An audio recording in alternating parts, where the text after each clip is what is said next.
অখণ্ড জ্যোতির্ময়।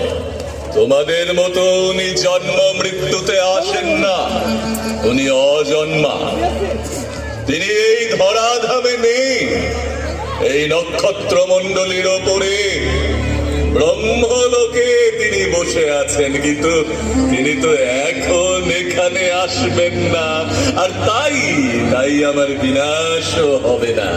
তবে একটা ভয় আমার আছে। তিনি যদি তার সমগ্র শক্তি কোন নারী শক্তিকে প্রদান করেন, তবে সেই নারী একমাত্র আমাকে বিনাশ করতে পারবে। কিন্তু তাও তো এখন সম্ভব নয়, কারণ এ বিশ্বের সমগ্র নারীকে আমি 5টা মনোবিকার রূপী মায়া জালে আবদ্ধ করে রেখেছি। দেখো দেখো দেখো দেখো।